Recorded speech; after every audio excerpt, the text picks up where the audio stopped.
नमस्ते दोस्तों, कथा निधि चैनल पर आज हम सुनने वाले हैं नरेंद्र कोहली, हिंदी के अप्रतिम साहित्यकार की एक चर्चित कहानी। कथा का नाम है संचित भूख। तो आइए सुनते हैं कहानी। शाम के झुटपुटे में वे दोनों तेजी से साइकिल चलाते हुए चले जा रहे थे। रास्ते में कहीं कोई इक्का दुक्का व्यक्ति मिला तो उन्हें देखकर चौंक गया। क्षण भर उन्हें स्तब्ध दृष्टि से देख फिर अपनी राह चलता गया। उन्हें इक्के दुक्के आदमी से डर नहीं लगता था, फिर भी वे अपनी साइकिलें तेज कर लेते थे। रास्ते में उन्हें कोई आग लगाती हुई भीड़ या हथियारबंद लोगों का झुंड नहीं मिला था। संयोग ही था कि पुलिस या मिलिट्री का कोई ट्रक भी उन्हें नहीं दिखा था, नहीं तो कैंप से डिप्टी के बाग का फासला कम नहीं था। वे ट्रंकों वाले बाजार तक आ गए थे। उनकी गली अब 20 गज से अधिक नहीं थी। सहसा उन दोनों ने अपनी साइकिलें धीमी कर दी। गोपाल ने मुड़कर बिरजू की ओर देखा और मुस्कुराया। बिरजू के चेहरे से घबराहट धुल गई। वह भी काफी आश्वस्त हो गया था। असावधान वह फिर भी नहीं लग रहा था। साइकिल की घंटी मत बजाना गोपाल बाबू, बिरजू फुसफुसाया। क्यों? गोपाल ने अपनी काली घनी भवें ऊपर उठाई। यहाँ कोई छिपा बैठा हो तब? बिरजू ने कहा। आप घंटी बजाएंगे और वह अंधेरे में ही छुरा पेट के आर पार कर देगा। यहाँ कोई नहीं है। गोपाल ने साइकिल का अगला पहिया अपनी गली की खूंचा बंदी के भीतर कर दिया। अपनी गली में क्या डर? गली के पहले घर कृष्णा कॉटेज की ड्योढ़ी में से सहसा कोई झपट कर निकला और उनके सामने खड़ा हो गया। कौन हो? दोनों ने देखा सामने खड़ा व्यक्ति कोई दंगाई नहीं है। एक सैनिक बंदूक पर संगीन चढ़ाए तना हुआ उनके सामने खड़ा था। बलोच था शायद। हाँ, बलोच ही था। उसका सुर्ख कठोर चेहरा, उसके लंबे भूरे बाल, उसकी लाल टोपी और फिर वह कड़कती आवाज। हाँ, बलोच ही था वह। तो उनका मोहल्ला भी मिलिट्री के अधिकार में आ गया था। कौन हो? उसने धमकाकर फिर पूछा और बंदूक उठाई। मैं गोपाल हूँ और यह बिरजू। गोपाल ने थूक गटक कर अपना निरर्थक सा परिचय दिया और उसका चेहरा ताकने लगा। क्या करने आए हो? बलोच ने पूछा। उन्हें घबराए देख उसने अपनी बंदूक नीची कर ली थी। गोपाल कुछ आश्वस्त हुआ। नहीं, वह उनको मारेगा तो नहीं। वह मिलिट्री का सिपाही था, गुंडा नहीं था। हम अपने घर आए हैं, गोपाल ने कुछ खुले गले से कहा। गली का 5वां मकान हमारा है। अपने मकान में लौटना था तो पहले छोड़कर भागे क्यों थे? बलोच हंस दिया। कल मोहल्ले पर मुसलमानों ने हमला कर दिया था, गोपाल बोला। 2 मकानों को तो आग भी लग गई थी, इसीलिए भाग गए थे। तो आज क्या करने आए हो? बलोच के स्वर में जिज्ञासा कम, व्यंग अधिक था। गोपाल डरी आंखों से क्षण भर उसे ताकता रहा, फिर सिर झुकाकर बोला। मेरी माँ बहुत बीमार है, वह बिना बिस्तर के सो नहीं सकती। हम उसका बिस्तर लेने आए हैं। बलोच खूब जोर से हंसा। लड़के, तुम्हारी माँ को अपना बिस्तर तुम्हारी जान से ज्यादा प्यारा है? रास्ते में कोई छुरा मार दे या? वह रुका। कर्फ्यू में घूमने के जुर्म में मैं ही बंदूक दाग दूं तो कयामत तक बिना बिस्तर के सोए रहोगे? वह अपने हाथ में बंदूक तोल रहा था। दोनों सन्न रह गए। थोड़ी देर पहले तक ही उनकी निश्चिंतता जम गई थी। बिरजू के जबड़े कस गए थे और उसके मुंह में बदमजा खट्टा खट्टा पानी जमा होने लगा था और स्वयं उसे पता नहीं चला कि कब उसका निचला होठ फैल गया। वह रो रहा था। मैं तो नौकर हूँ। गोपाल बाबू अपनी माँ के लिए बिस्तर लेने आ रहे थे। मुझे भी लाला जी ने साथ कर दिया कि कुछ चीजें ले आऊं। नौकर? बलोच ने बंदूक फिर नीचे कर ली और सहसा ही उसका स्वर बदल गया। गहरी रौबदार आवाज में वह बोला। अच्छा, जाओ अपने मकान में, रात भर चुपचाप भीतर पड़े रहो। अंदर से दरवाजा बंद मत करना और बाहर भी मत निकलना। कर्फ्यू लगा है, सुबह तक बचे रहे तो कर्फ्यू खुलने पर चुपचाप कैंप को लौट जाना। और देखो, कोई सामान वामान लेकर नहीं जाना है। सामान ले जाने में जान का खतरा है। जाकर उन बेवकूफों को समझा दो जिन्होंने तुम्हें भेजा है। वे दोनों बहुत धीरे से साइकिलें ठेलते हुए आगे बढ़ गए। बिरजू पलटकर पीछे देख रहा था कि कहीं उनके आगे बढ़ते ही बलोच पीछे से गोली न मार दे, पर वैसा कुछ नहीं हुआ। बलोच अपनी जगह खड़ा चुपचाप उन्हें देखता रहा और फिर 2-3 छलांगों में कृष्णा कॉटेज की ड्योढ़ी में गायब हो गया। बिरजू ने गोपाल की चिंता नहीं की। झपटकर उसने अपने मकान का ताला खोला और ड्योढ़ी में जा पहुंचा। गोपाल बाबू, अब तुम भी इधर ही आ जाओ, उसने कहा और भीतर गायब हो गया। गोपाल उसके पीछे पीछे भीतर चला गया। बलोच ने कहा था कर्फ्यू में बाहर नहीं जाना है और फिर सुबह भी कोई सामान लेकर नहीं जाना। फिर वह अपने मकान के ताले खोलकर करेगा क्या? गली में बलोच मिलिट्री है और गली के बाहर फसादी मुसलमान। वह अपने मकान में अकेला क्या करेगा? दो ही जने तो वे हैं। अच्छा है कि दोनों एक ही कमरे में साथ साथ रहें। उसने अपने पीछे आंगन का दरवाजा भिड़ा दिया। बलोच ने कहा था, दरवाजा अंदर से बंद मत करना, कहीं वह देखने ही ना आ जाए। उसकी बात मानने में ही उनकी भलाई थी, नहीं तो एक बार बंदूक दागना उसके लिए क्या मुश्किल था। वह आंगन में आकर खड़ा हो गया। बिरजू भी उसे देखकर बाहर निकल आया। वह शायद गुसलखाने में छिपा हुआ था। उसके चेहरे का रंग एकदम सफेद था और उसकी आंखें अभी भी फटी हुई थी। वह हमको मारेगा तो नहीं? उसने बहुत धीरे से पूछा। गोपाल बोला उसको, अपनी नाक पोंछ ले, बह रही है।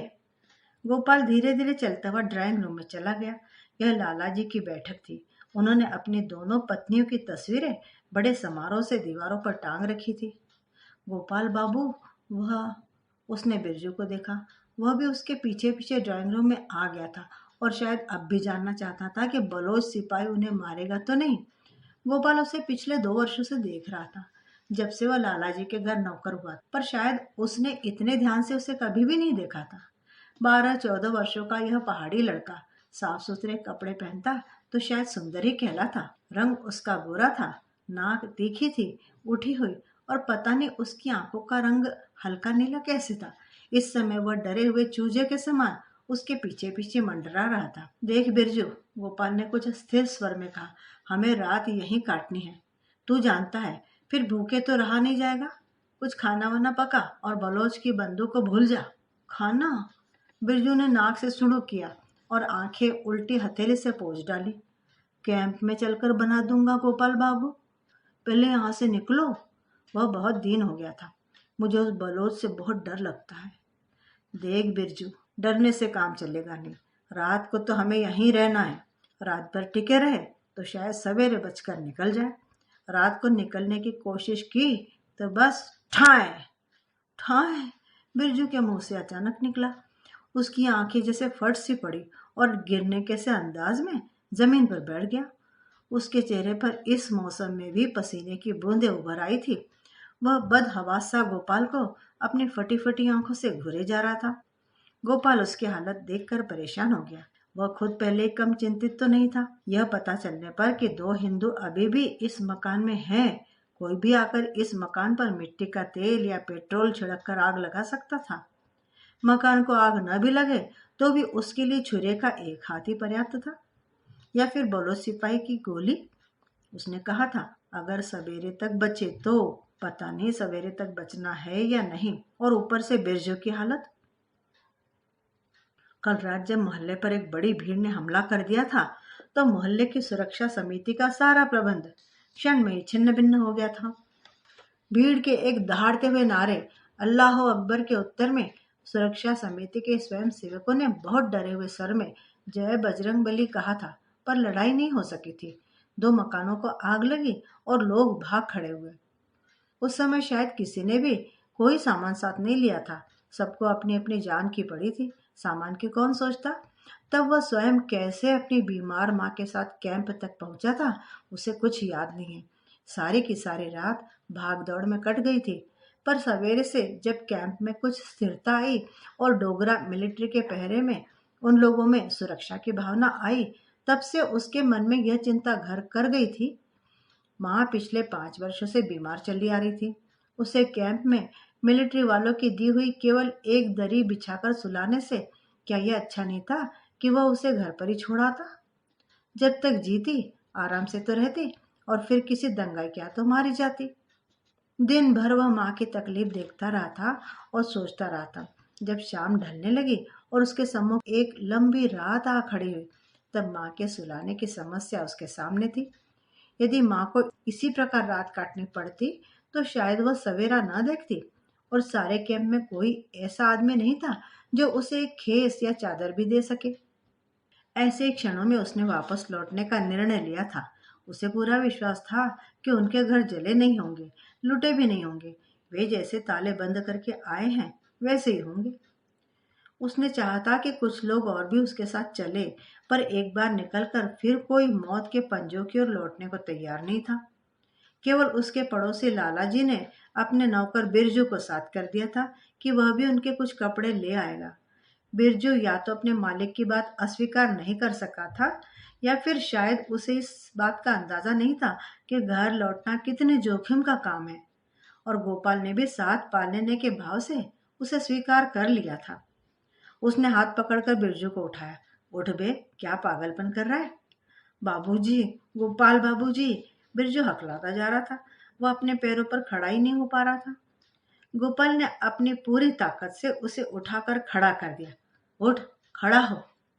बिरजू खड़ा हो गया और फिर गोपाल और बिरजू की नजर एक साथ ही उसके गीले पजामे पर जा पड़ी।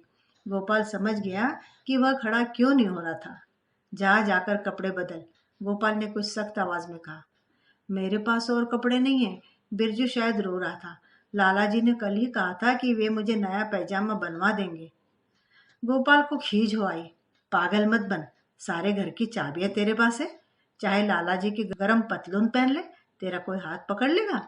लाला जी को पता चला तो? अबे लाला जी अब लौटेंगे क्या? गोपाल बोला। सब कुछ पाकिस्तान में ही रह जाएगा। जो पहन सकता है पहन ले, जो खा सकता है खा ले, कोई कुछ नहीं कहेगा। सारा घर तेरा है। गोपाल की बात का बिरजू पर चमत्कारिक प्रभाव पड़ा। उसके चेहरे का रंग ही बदल गया। वह जैसे अपनी खुशी रोकने का प्रयत्न कर रहा था। उसकी आंखों में एक शैतानी मुस्कुराहट आ गई। वह भूल गया था कि अभी कुछ ही देर पहले उसने डर के मारे पजामे में पेशाब कर दिया था। कोई बात उसके होठों तक आ आकर रुक रही थी और वह बार बार गोपाल की ओर देखकर आंखें झुका ले रहा था। क्या बात है? गोपाल ने पूछा। मैं लाला जी की गर्म पतलून पहन लूं? उसने पूछा। गोपाल ने क्षण भर उसे ताका तो यह बात थी। उसे बिरजू की मूर्खता पर हंसी भी आ रही थी और क्रोध भी। पहन ले, उसने कहा। और अगर लाला जी नाराज हुए? बिरजू ने फिर पूछा। कह देना गोपाल बाबू ने कहा था। और अब और क्या है? गोपाल के जी में आया। उसे एक चांटा लगा कर कहे, साले यह तेरे नखरे करने का समय है। और और बिरजू फिर वैसे ही मुस्कुरा रहा था। मैं अपने लिए भी बासमती के महीन चावलों का पुलाव बना लूं, जैसे लाला जी के लिए बनाया करता था। बना ले साले, बना ले, गोपाल दांत भींचकर भिंचे हुए स्वर में बोला। बिरजू ने नजर उठाकर उसे देखा। मध्यम सी हंसी हंसा और बर्फ मलाई खाने के लिए माँ से पैसे लेकर गली की ओर जाते हुए खिलंदड़े लड़के के समान भाग गया। गोपाल फिर अपने विषय में सोचने लगा। वह यदि कैंप तक लौट नहीं पाया तो उसकी बीमार माँ, क्या इससे अच्छा यह नहीं था कि वह माँ के आराम की चिंता छोड़कर अपने जीवन की चिंता करता? माँ को अधिक जीना नहीं था और उसके सामने तो अभी सारी जिंदगी पड़ी थी। अभी तो दंगे फसाद के बीच में वह अपने भविष्य के विषय में भी सोच भी नहीं पाता।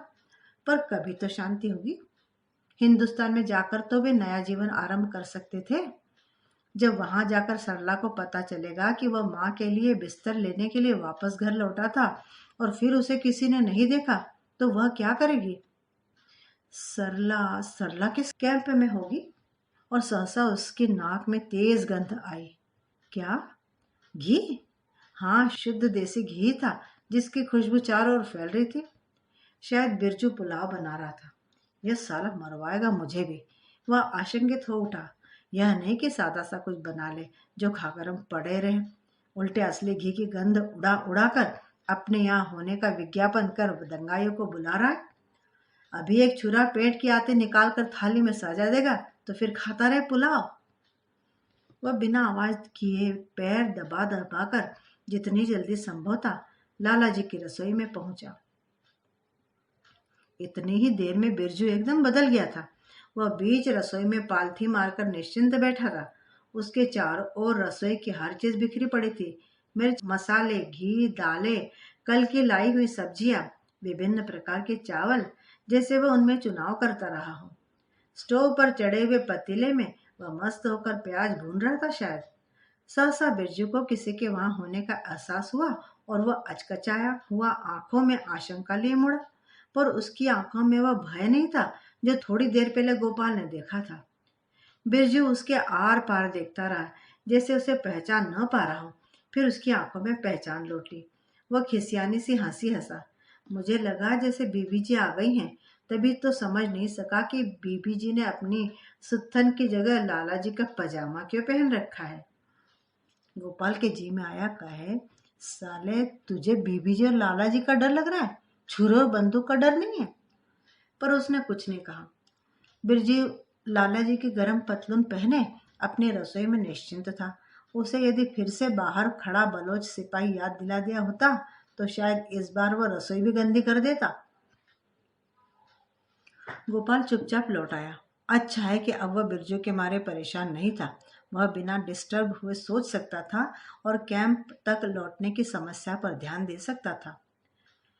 यह तो निश्चित था कि वह सुबह तक यहाँ रुकना नहीं चाहता था।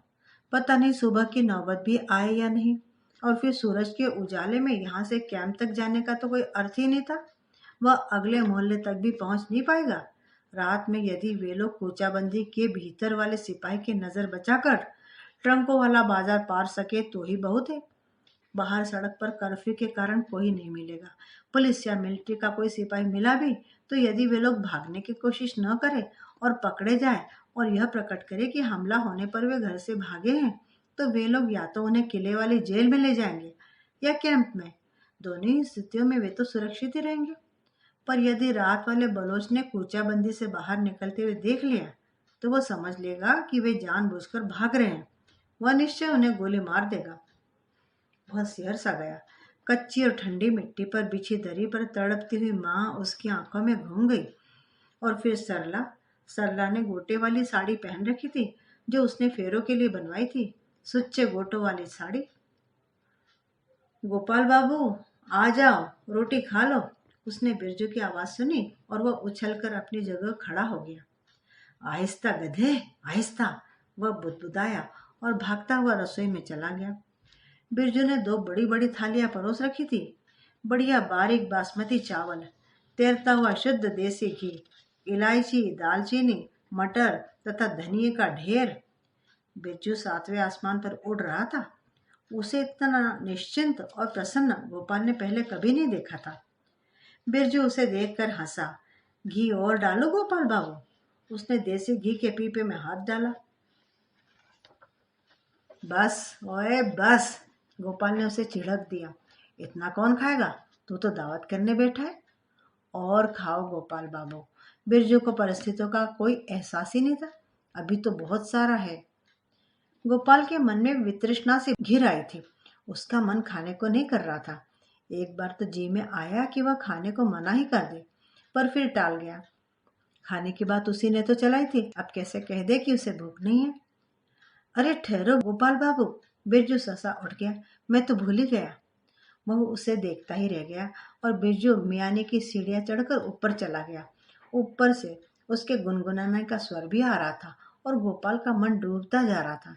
इस लड़के की हरकतों से आज कोई अनर्थ हो जाएगा जरूर।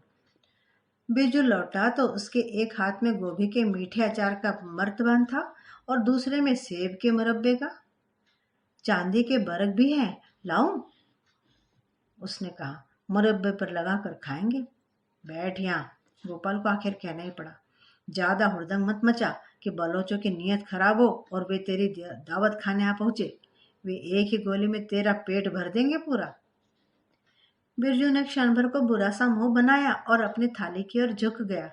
पुलाव के दो चार बड़े बड़े कौर खाते ही उसका मूड ठीक हो गया। उसने मुरब्बे के कई टुकड़े अपनी थाली में डाल लिए थे। वह बहुत तेजी से खाता जा रहा था। बिरजू, गोपाल ने कहा, इस हिसाब से खाना कि तबीयत खराब ना हो। परवाह मत करो बाबूजी। बिरजू पुलाव से भरे हुए मुंह से गप गपाता हुआ बोला। लाला जी रोज खाते थे, उनकी तबीयत कभी खराब नहीं हुई। उल्टे देख देख कर मेरी तबीयत खराब होती रहती थी। सुन ओए, गोपाल का स्वर कुछ और तीखा हो गया था। हमें सोना नहीं है, रात भर जागना है, बारी बारी पहरा देना है और अवसर मिलते ही खिसक भी जाना है। हमें रातों रात कैंप पहुंचना है। अच्छा, बिरजू ने बड़ी बेरुखी से कहा और 2 चम्मच घी के अपनी थाली में और डाल लिए। मुझे काफी देर से भाबड़ों के मोहल्ले में हलचल से सुनाई पड़ रही है। वहां शायद आज रात हमला हो सकता है यहाँ भी कोई आ जाए। गोपाल ने उसे फिर चेताया। अच्छा अच्छा, उसने बेरुखे से कहा और पानी का गिलास पीकर लंबी सी डकार ली और फिर खाने में जुट गया। गोपाल ने अब तक जो 2-4 कौर खाए थे वही उसकी छाती पर पड़े थे। उसे उबकाई सी आ रही थी और खाता तो शायद उल्टी ही हो जाती। उसने अपना हाथ रोक लिया। अब वह और नहीं खा पाएगा। वो उठ गया और बाल्टी से पानी लेकर हाथ धोने लगा। बिरजू ने एक बार, अरे और खाओ ना गोपाल बाबू, इससे अधिक कुछ नहीं खा। बिरजू खाता रहा। गोपाल उठकर ड्योढ़ी में चला आया। उसने भिड़ाया हुआ बाहरी दरवाजा हल्के से खोला और बाहर झांका। गली में अंधेरा और शांति थी। कूचाबंदी के साथ वाले मकान कृष्णा कॉटेज का दरवाजा खुला हुआ था, जहां से बलोच सिपाही बाहर आया था। उन्होंने शायद वहां आग जला रखी थी। थोड़ी सी रोशनी गली में झांक रही थी। इधर से बाहर नहीं जा इधर से तो बाहर नहीं जाया जा सकता, उसने सोचा। गली के दूसरे सिरे पर गुज्जरों के कुछ घर थे। उधर भी हल्की हल्की आवाजें आ रही थी। उधर से जाना भी मुश्किल था। एक ही रास्ता था कि वह चाची रेशमा के घर चला जाए। वह मुसलमान थी तो क्या हुआ, वह उससे कितना प्यार करती थी। और फिर जब से उसके बेटे सलामत की मृत्यु हुई थी, उसने गोपाल को अपना बेटा ही मान लिया था लगभग। और कोई रास्ता नहीं था। चाची रेशमा का घर गुज्जरों के घरों के साथ मिला हुआ था। वह चाहेगी तो अभी या बाद में किसी भी समय उन्हें बाहर निकाल देगी। उसने हल्के से दरवाजा भिड़ा दिया और घर के भीतर लौट आया। बिरजू रसोई में नहीं था। वह बैठक में भी नहीं था। गोपाल को वह लाला जी के सोने के कमरे में मिला। वो लाला जी के गद्देदार पलंग पर रजाई ओढ़े पड़ा था। पलंग के साथ वाली तिपाई पर लाला जी का हुक्का पड़ा था। नली हाथ में लिए बिरजू हुक्का गुड़गुड़ा रहा था। चारों ओर सुगंधित तंबाकू की गंध उड़ रही थी। बिरजू, गोपाल ने अपने गले से निकलती चीख को बड़ी कठिनाई से भींचा। आओ गोपाल बाबू, बिरजू ने खिसक कर उसके लिए जगह बनाई। आओ बैठो, हुक्का पियोगे? गोपाल को लगा बिरजू ने घी नहीं खाया, अफीम खाई है। उसकी आंखों में गुन्नोदगी थी। वह आधा सोया हुआ सा लग रहा था, जैसे सोए सोए या गहरे नशे में से बड़ी मुश्किल से उसने आंखें खोली हो और वे फिर से झपक जाने को तैयार हो। गोपाल उसे घूरता रहा, पर बिरजू पर कोई प्रभाव नहीं पड़ा। वह पहले ही सो चुका था और सोए सोए ही हुक्का गुड़गुड़ा रहा था, जैसे छोटा बच्चा सोए सोए आदतवश ही दूध पी लेता है। बिरजू, हमें सोना नहीं है, गोपाल ने झुक कर उसके कान में कहा। हमें रात भर बारी बारी पहरा देना है। अच्छा, बिरजू वैसे ही नशे में बोला। दे लेंगे, पहले थोड़ा आराम तो कर लूं। और गोपाल के देखते देखते ही बिरजू हुक्के की नली मुंह में लिए करवट बदल कर सो गया। गोपाल हतप्रभ खड़ा उसे देखता रहा। उसके कान बाहर से आने वाली आवाजों पर लगे हुए थे। किसी दूर के मोहल्ले से चीख पुकार की आवाजें आ रही थी, जो बलोच सिपाहियों के ऊंचे कहकहों में डूब गई थी।